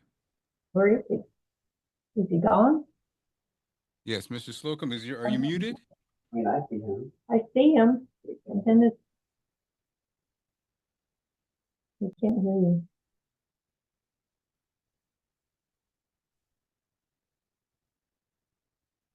We can't hear you, Mr. Slocum. Okay, so Mr. Slocum, we're going to have to figure out your technical issue. I think everybody can't rebut. I guess if you were addressed in the conversation of the person who was speaking. Can you all hear me now? I was addressed. There you go. Challenging what was said, then we'll do that. But not everybody has a rebuttal, just to have an opinion. And so now, Mr. Slocum, now we can hear you. Go ahead. What do you have to say? And who are you responding to, I guess is the question. The elected officials who have the inside information. But for the record, I think that we need to make it clear. Blueprint referring to the construction of the public school system. A lot of people don't know that. We speak in lingo, but the average person does not know that that's associated with that. So I think that instead of creating new construction, if we're going to cut anything, let's cut new construction and build from the existing properties that are underperforming that are out there that we can reconstruct, and we'll save millions of dollars from a development standpoint. I happen to have a background in that. As far as individuals who've been employed by the county for over 25, 30 years, there's an opportunity for them to buy their credit years so they can retire earlier. And the salaries will then start to go down more, and we can save millions of dollars in that sense there. So those are the areas that I would think about if we had to cut back. All right, thank you. Okay, so may I say something? Okay, hold on, Ron. Mr. Clark, I had my hand up for him, but I'll yield my time back. Okay, I asked that the candidates use your graphic with your hand up, because I can't see you guys do it live. And so I can see Tanya Sweat's and I can't see anybody else's. So I can't see mine. I thought you can't see yours? I don't know how to. All right, so Tanya Sweat, you go next. Thank you, sir. And who are you referring to? Who are you rebutting? I'm talking to Mrs. Ivey because I was the one who said something about cutting the kids' budgets, the education budget. I am so tired of this whole AAA bond rating thing. Why you keep throwing out the county's FICO score? We've already mortgaged 14 schools for 30 years. That public-private partnership needs to go because there is no private investment in our schools in that plan. We've issued bonds, enough bonds, we're in enough debt.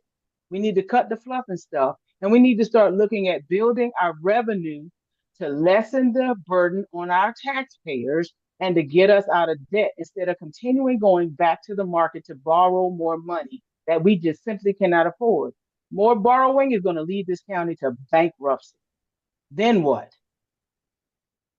All right, thank you. We're going to move on. We're going to move on to our next question. Okay. Only because we're slow on time, and so we're moving to our next question. No, crime remains a persistent issue, whether by perception or facts. Yet many of you on this stage have either held office or supported policies that were supposed to make our community safer. If these efforts were so successful, why is crime still a major problem? What failed, and who should be held accountable? For those of you who haven't been elected in office, do you believe the officials on this stage have done enough? If not, what would you have done differently? Let's start with Ron Hunt. Thank you. Well, as you have heard me say before, and if you look on my site, it says, I'm tired of seeing the Prince George's police officers act as janitors. They sit in parking lots. I just watched 2 of them today as I was putting up my signs. And they are more reactive than proactive. Now, something that might be a little daring, I would sit all the jurisdictions in Prince George's County down, and I would want to make one police force, just like they did in New York back in the old days. They had the transit and they had the police, and they merged them together. That would be a big help toward better community policing. This would also give people incentives to join without trying to give them a bonus. When people, and I don't care who did it, I'm not pointing fingers at Rashawn Baker, also Brooks, or anybody on here. The fact of the matter is, everybody on this panel right here has their expertise in something. One thing I do know, if you have community policing, crime will go down immediately because... Rashawn Baker. Well, first of all, it starts at the top, starts with the county executive. If you look at my term, the 8 years I was there, crime went down every year after the first year. In fact, there was a point in Prince George's County where we had less than 67 homicides, which is 67 too many. But in a county of almost 1 million people, it worked. Our transforming neighborhoods was making our community safer. We had the lowest reduction in crime than any other place in the United States. The question I have is what has happened over the last 6 years for it to go back up? And so it starts at the top. It starts with the county executive, and it starts with their policies to make it safe. And I gave you some time back. Thank you. Calvin Hawkins. The crime in Prince George's County is a challenge. Although the statistics show that crime is down, our citizens believe they're unsafe. Why do they feel that they're unsafe? what is going on in our county that individuals feel unsafe? We all know the answer. I will be strong on how we deal with crime, but I also will be just as strong on the roots of crime, whether it's inequality, the challenges in our education system, drugs, mental health, whatever those disparities may be. I'll work with victims who have been caught up in a crime cycle and don't think they have help or resources to get through it. But I also, again, be tough on criminals and make sure the criminal justice system works. That's how we deal with the crime and change the perception of how citizens see crime in Prince George's County. Jolene Ivy.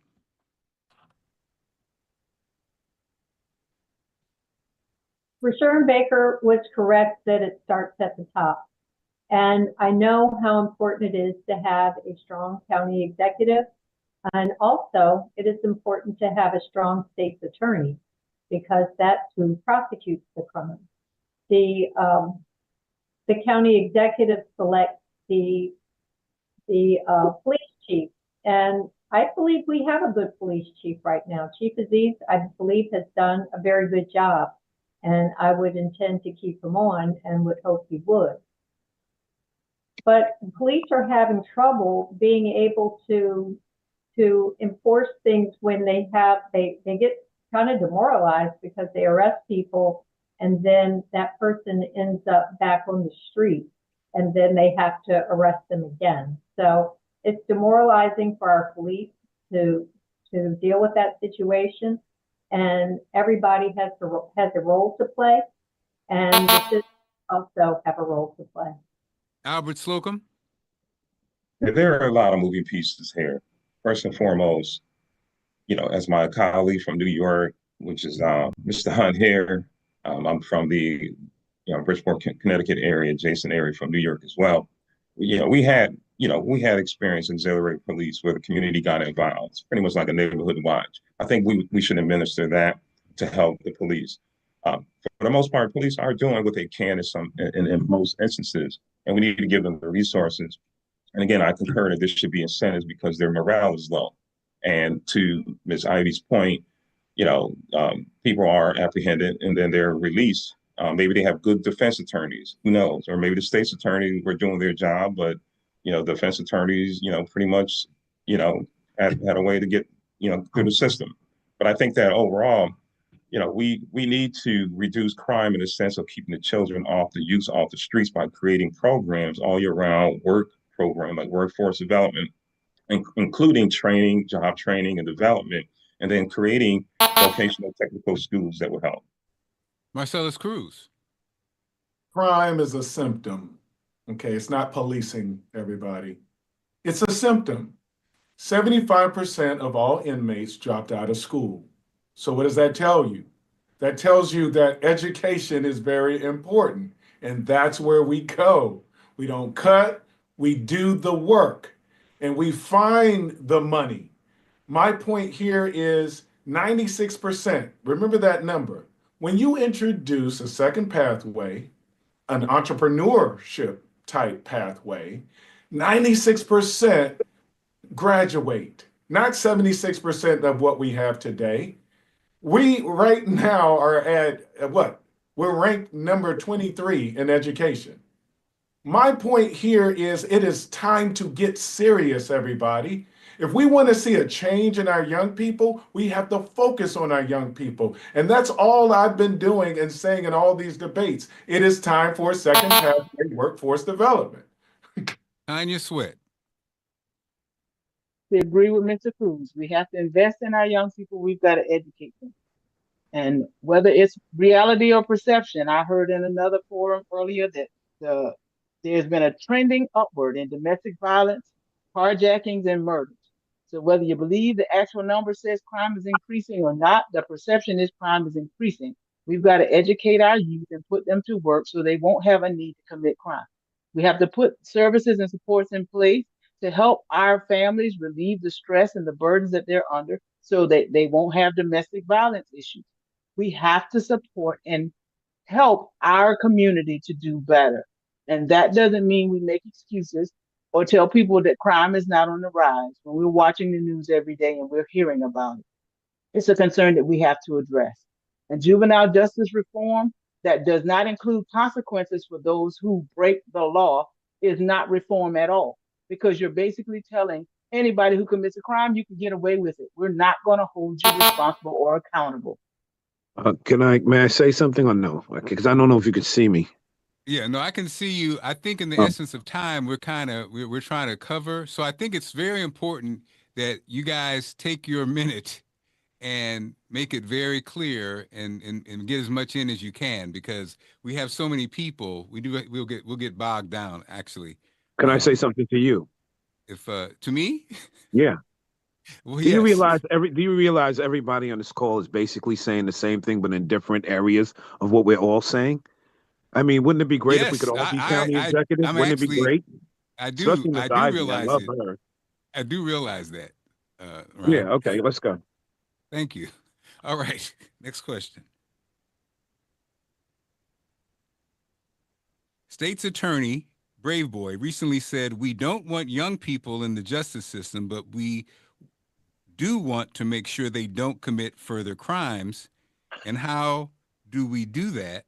I think holding them accountable is one of the best ways." You guys have said that. However, as a delegate, she sponsored HB 916, a bill that made it easier for juvenile and habitual offenders to avoid serious consequences, even for violent offenses. To the candidates on this stage, did Brave Boy's policies as a legislator create the very juvenile crime surge she now claims to be trying to fix? And if so, how do we stop repeat offenders from cycling in and out of the system under these lenient policies? Let's start with Calvin Hawkins. Knew you were gonna do that. Mrs. Brave Boy's legislation, HB 916, didn't create the problem we are having in Prince George's County. The problem we're having in Prince George's County is a result of a state's attorney's office that when our police officers arrest young people, old people, whoever, they are released the next day. That's the issue. We got a catch and release program in Prince George's County, and I will end with that comment. All right. Mr.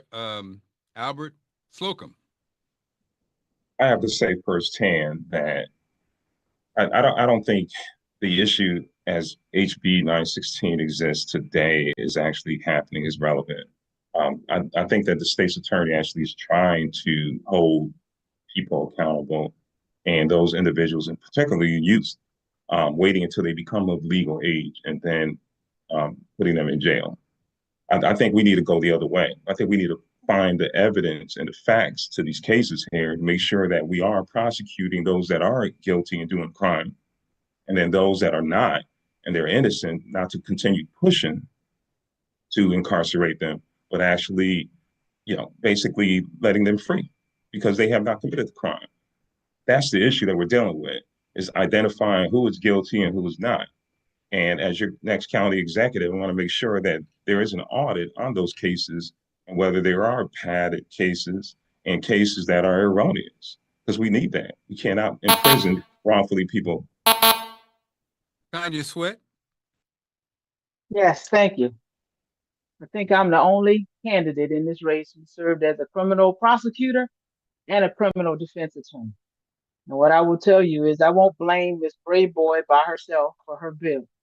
Reforms in the criminal justice system are making it more difficult to deter crime. When we don't ensure that criminals suffer consequences, they don't understand the significance of their actions. We no longer remediate and rehabilitate criminals anymore. We don't do it in the juvenile justice system anymore. And there's not a whole lot I can do as county executive to address that, but that's a societal issue that we need to look at. Whether you're an adult or a child, you commit a crime, there needs to be a consequence for the crime. That's the only way we're going to encourage you not to do it again. I mean, that's the only thing that works. The criminal justice system can not only be for punishment, it also needs to be for deterrence. So that means we need to bring back rehabilitation and remediation so we don't have the high rate of recidivism that we're seeing. Jolene Ivey.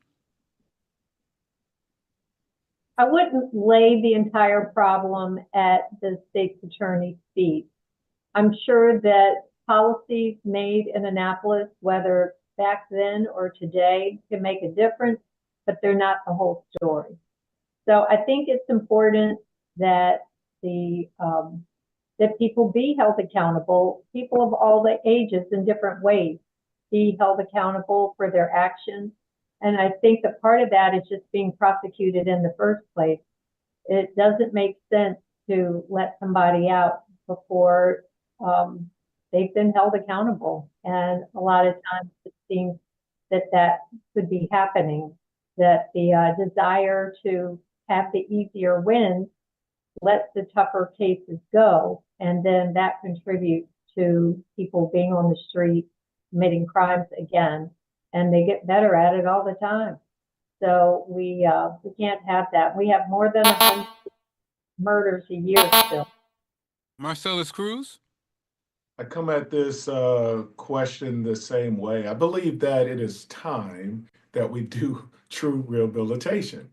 And if I'm a county executive, I'm going to work with the state. I'm going to work with the governor.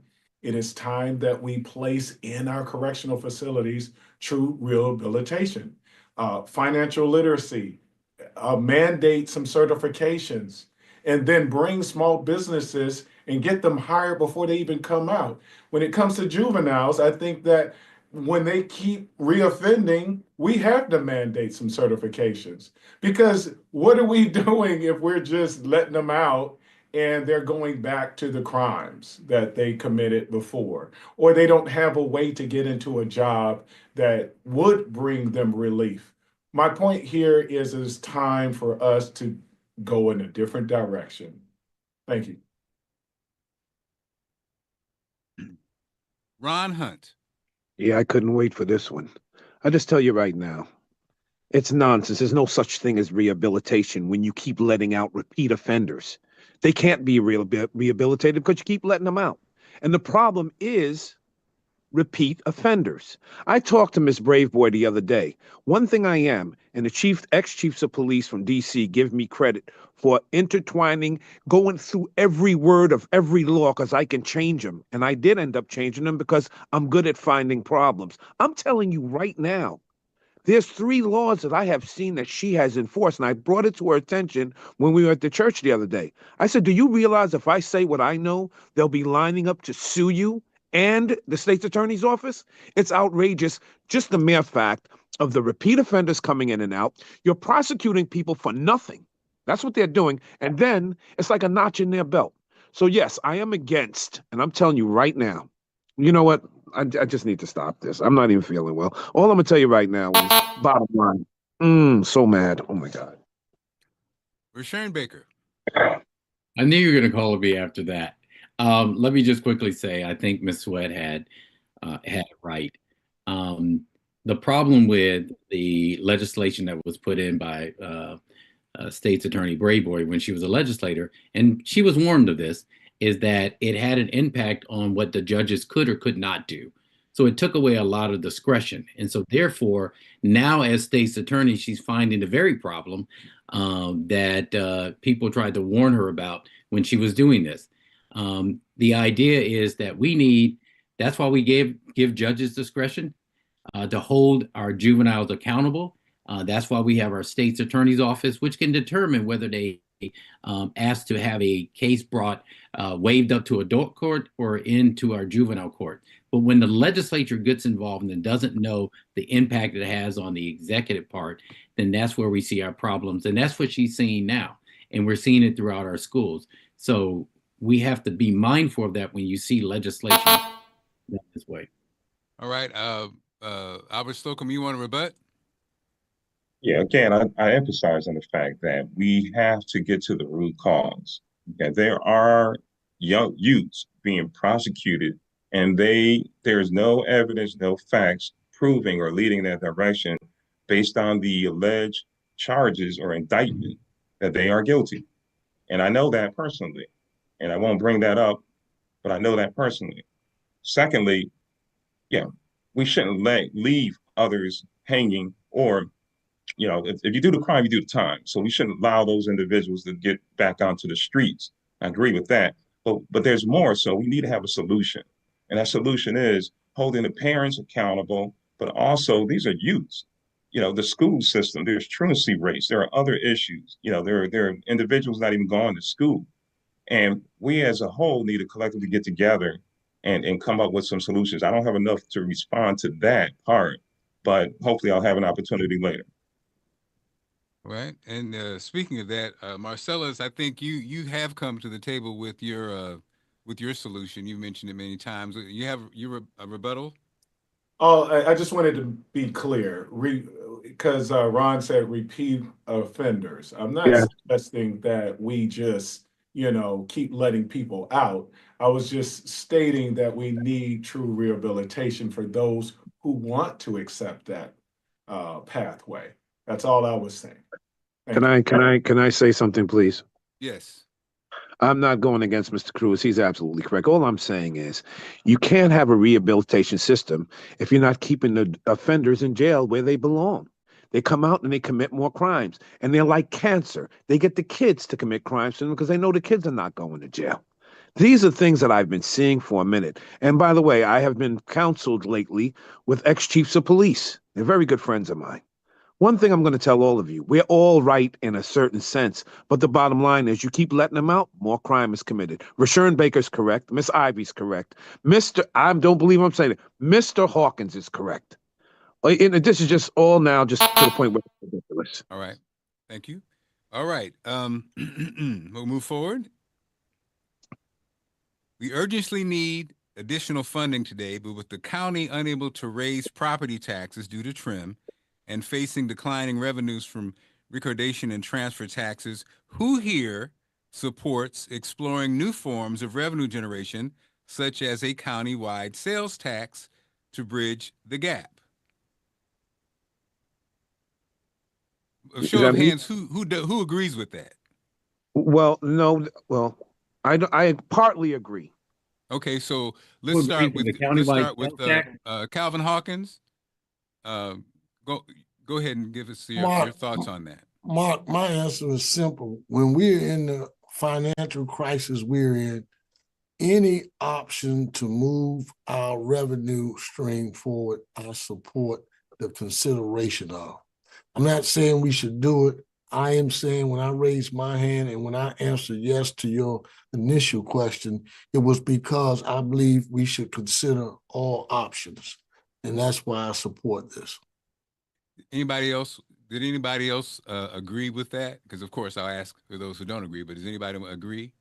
So Calvin's the only one. Calvin's basically saying I may or may not agree, but I'm saying I'm open to whatever moves us forward. Okay. Correct, well, I have something to say. Yes, Ron. We are on the assumption that it's a perfect world. Right now, I'm just telling you, I believe with all my heart, and I think Miss Ivy will agree with me, the budget is completely and totally out of control. When they came and told me that they approved $100 million to build a few schools, that I hit the roof with that. And then they, in the same breath, said they're $100 million over budget. And she had the nerve to say, we're talking about Miss Braveboy. She said, we need to do an audit. No, we need to do an investigation. Because the numbers are definitely going to come out right. I guarantee you they will. But you need to know how to look at a contract. I do that all the time and say, okay, this one got a kickback. This one, this is outrageous. And that's why we're in the predicament we're in, because of bad moves by the past council members and people with authority. It's just incredible. And I'm not going to waste my minute, but the facts are, if we had all of that straight, we wouldn't be talking about this right now. It's just outrageous. Everything has to be cut.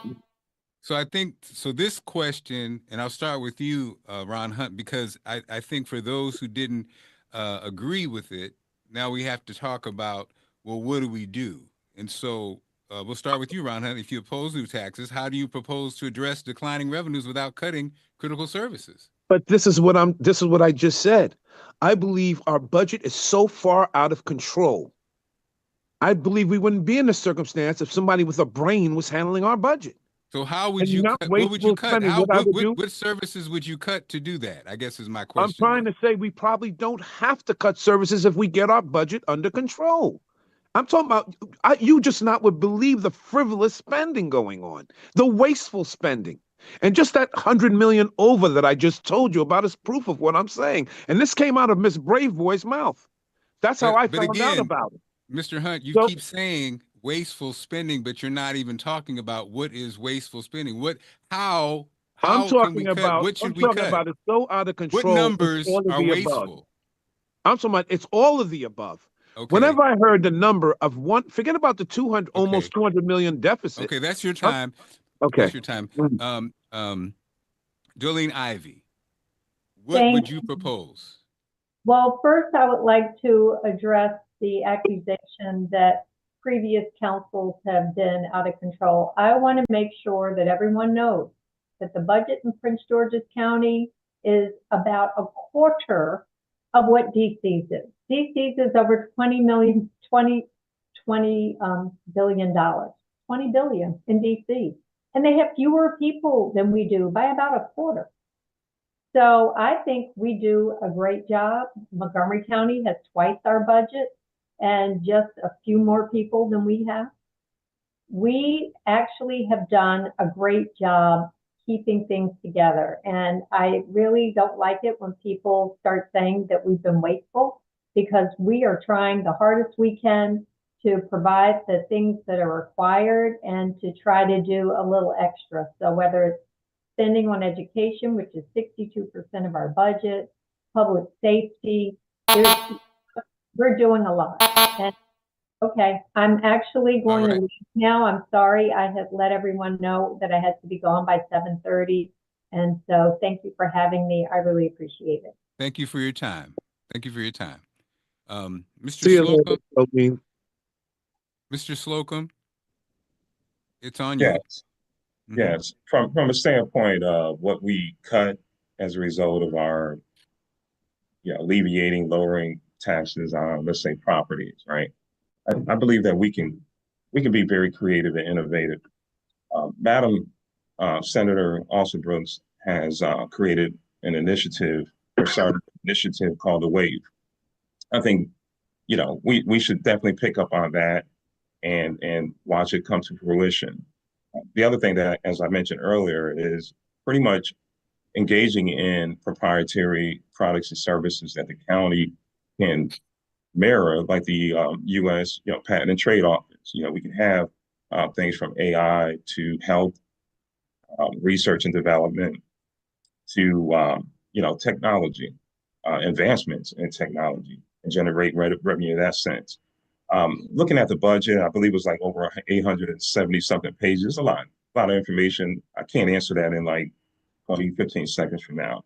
But I would re-examine what's going on from that budget. I mean, we can definitely alleviate some of those expenses, unnecessary spending, and then go from there and then build up the county from a tax revenue standpoint in other areas, like maybe sales.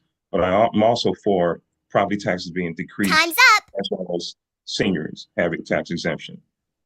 Mr. Baker, Sharon Baker. I'm sorry, it's been so long. What was the question?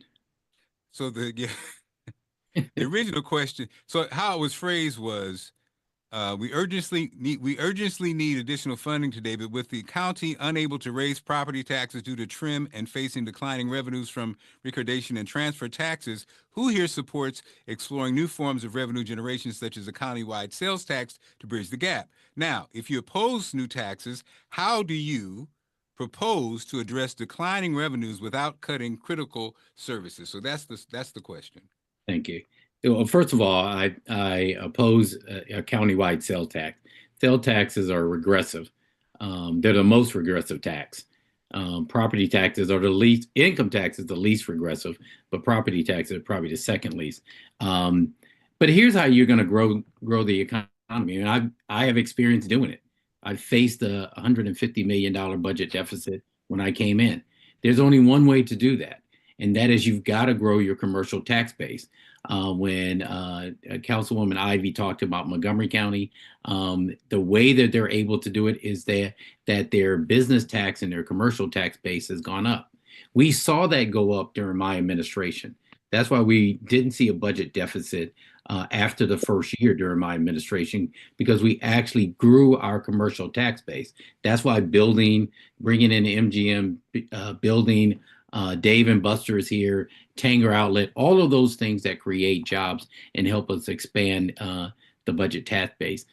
We're not going to be DC where they get the money from the federal government. Marcellus Cruz. Once again, this is about growth. We have to grow our economy. Where I would look is our urban living versus our suburban living. In our urban, we don't really have a lot of urban living where we build, we have, we have high rises where we have stores and vendors and retail underneath. You can put your flip flops on and go down with your pet and go to the coffee shop. You don't have to drive. My point here is we have a lot of businesses that can fill those spaces. We have a lot of nonprofits. A lot of companies are ready and hungry for us to build differently in this county. When you look at the Nats Stadium and you look at our stadium, they built around it. You know, they use their real estate really well, and we can do that here. Tanya Sweat. Thank you. And thank you for the introduction, Mr. Cruz. I appreciate that very much. Sales taxes, again, another burden on those of us who live here. We have to diversify our revenue, and commercial is not the only way. Yes, I have recommended, and I'll keep singing this song. We have to keep the commanders in the county and build a sports and entertainment complex around them because that brings tourism dollars into the county. That sales tax now will be paid by those who are visiting us, not those of us who live here. We also need to bring in different industries to increase our income tax revenue because we don't talk about how much income tax we earn every year from those of us who live here and work annually. So that means we need to do more workforce development. We need to get our young folks employed because we have the highest rate of disconnected youth in the state, meaning 16 to 25-year-olds who are not in school and who are not employed. So we've got several options other than tax burden on the citizens. Time's up. We started this conversation and Calvin and Ron hopped in. So I want to give you both a chance to actually flesh out the second half of the question, because I think that's basically what ended up being the main part of the question. So Calvin, you go ahead. At the end of the day, you have that second half. You want to re-ask it or you got it? What's the second half? Basically, it was if you oppose new taxes, how do you propose to address declining revenues without cutting critical services? But since I supported, as I said, an opportunity to consider everything, but Mark, probably the county exec, former county exec knows this, but the rest of the petitions may not know. At the end of the day, when we finish and we present the budget on July 1st, by law, we have to have a balanced budget. Our expenditures cannot exceed our revenue. And so when you look at that, that's why I want to be clear to everyone. Everything's on the table, whether sales taxes or what, to make sure the money has to come from somewhere. And that's why I said what I said about sales tax, because we have to look at everything. And that's what I plan to do. Most of the people that spoke talked about the future. Your question was about the immediate reality we're facing, and that's the question I address. Thank you. And Ron Hunt, like I mentioned before, you and Calvin kind of started it, kind of focusing on the first ask generically. So go ahead and with your minute, answer the question.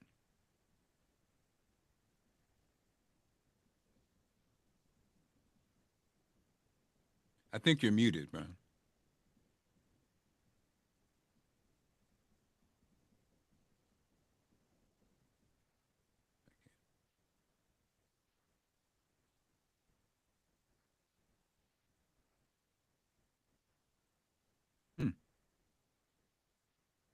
Back office, is there anything that we can do to hear Ron?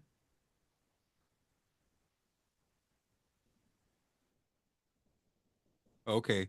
Ron, I think you must have accidentally muted yourself. I just heard Okay, that, I can you think. hear me now? Yeah. It said the person that muted me. Anyway, here's what I want to say. The reason why we're not getting more commercial, because we get a lot more commercial in here. Address this. In Seat Pleasant, the personal property tax is 12 to 13%, where everywhere else in Prince George's County is basically 2%. You had Safeway leave there, you had CVS leave there, and Planet Fitness just came in and found out at the end of the year they owed over $100,000 in personal property. Why do businesses want to go to Seat Pleasant? Nobody wants to go to Seat Pleasant. That's the point.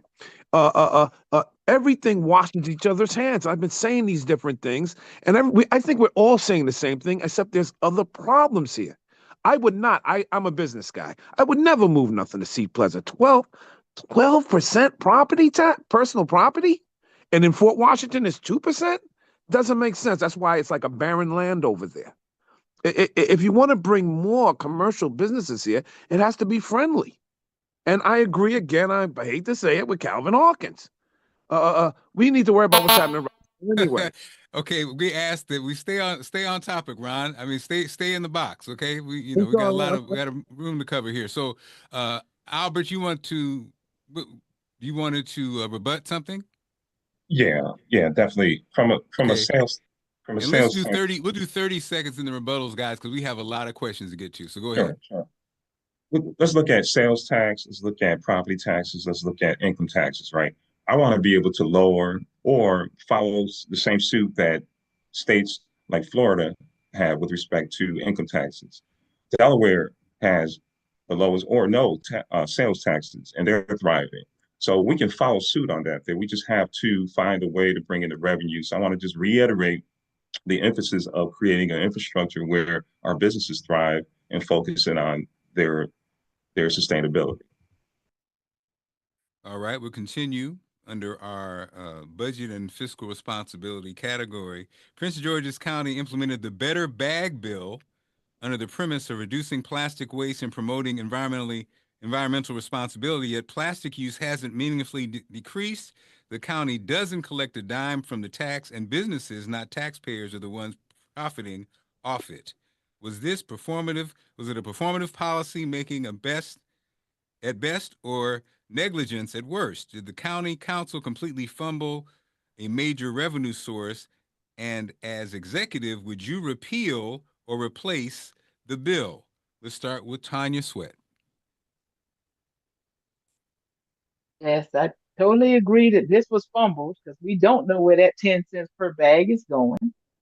And that's revenue that the county is not getting. I understand there was an attempt to fix that, but I don't think it was successful. So yes, as county executive, because again, it's another tax burden on our citizens that we cannot afford. Yes, I'd recommend repealing that. It's not doing anybody any good. So why charge us 10 cents bag to get our groceries? It is literally demoralizing and very disrespectful, if you ask me. I understand the concerns about the environment. We can go back to paper bags, but we don't have to charge our citizens to get a bag. Marcellus Cruz. I think I've made it quite clear. I don't believe in taxing our citizens. I mean, yes, some taxes are needed, yes, but raising taxes, no. So yes, I would repeal it and reform. That's it. Albert Slocum. Using the example of, charging people 10 cents for a bag, increasing, taxes in other areas to make $1, or, compromise the opportunity costs in developing our communities from an economic standpoint. I don't think charging for bags are going to make a big difference. I mean, if it does, we're in trouble anyway. I believe in lowering, income taxes, doing away with sales taxes and property taxes, lowering property taxes, and coming up with a higher commercial base, so that way you can make up for the lack of, and attract those large corporations that can pay the taxes, and give our local businesses, our mom and pop, an opportunity to have a 5-year plan where their taxes are spread out or they have tax incentives to thrive. Calvin Hawkins. Man, this is like throwing a touchdown that Hurd threw for the Philadelphia Eagles or Jayden Daniels threw. It was a touchdown for us because we can't keep talking about saving our environment, protecting our waterways from these plastic bags that people throw everywhere. And then when we do it, it wasn't about giving the businesses any tax, an additional tax on our citizens. It was giving them an opportunity to pay for the bags that they provide for the residents and their shoppers when they come there. This is about fighting for a better Prince George's County. That's all those bags were about. And I dare say, with the exception of Mr. Baker, none of you came and testified one way or the other. So I just don't understand how you could take the position you take it. But that's your right as a candidate for county executive. Rashawn Baker. Thank you. Good segue. Thank you, Calvin. He's absolutely right. And unfortunately, this is going to be my last question. I've got another appointment. But this was about the environment, and it worked. We put the Department of Environment, when I was there, to make our economy greener in Prince George's County and create jobs. We did that. But also with the bag tax, it was a trigger behavior. So if you look at the Anacostia River, you look at what's happening in Bladensburg, you look at what's happening down in Fort Washington, all of that had contributed to making us better. So it wasn't about the 10 cents. It was really about understanding that this global planet of ours, global warming is real, the polluting is real, and how do we make sure we not only clean up the waterways, but the side streets in the county. When people talk about the litter around there, a lot of those are plastic bags. And so this was the change behavior. With that, I want to thank you for having me here tonight. This was a great forum. I'm glad to see my colleagues and look forward to seeing you at the next one. Thank you, Mr. Clark, for doing this, and thank everybody for hosting us. Thank you. Thank you for joining us. Mr. Baker, drop me a call. All right. All right, so we are winding down. You guys have been great. Didn't get a chance to answer that question. Mark, We had a I quiet had my evening. hand up. Yes. Oh, Mark, I had my hand up. Yes. Okay. So Ron Hunt is I got to just answer the next, question. and then Mr. Hawkins. Yes, go ahead. I think it has to be repealed, and I don't think we should be charging for bags at all. I really don't believe we should be charging for bags at all. All right, that's it. Mr. Hawkins, you had a comment? Yes, Mr. Clark, thank you for a great job moderating tonight, and thank all of you for being here, and thank you for having me. I am going to excuse myself because I have to pick my grandson up from whatever he's doing tonight. And thank you, Ron Hunt. Keep supporting me, brother. We'll get there. God bless all of you. Wow, so and with that, brother, I fixed your sign that was somebody dug out the ground. I took a picture of it. Appreciate it. Thank you. And I sent the video over to your guy. Thank you, brother. Glad there's love. Your signs look good. Thank you. Look at that. Look at that support. Look at that support. It's a battle, but still supporting each other, digging out signs. Look, want to thank the whole panel and thank everybody who made this possible. And thank you for allowing me to do this. It was very educational. I learned a lot about this. And hey, sign me up for the next one. I'll do a better job. Courtney, why don't you close us out?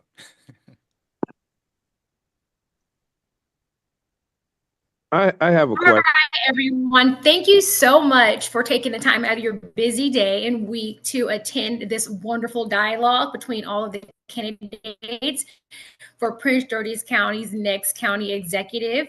I really appreciate everyone, being just very kind to one another and answering the questions in a very diplomatic way. And we can't wait to see what happens next month on Election Day. And good luck to everyone and Godspeed. Thank you so much.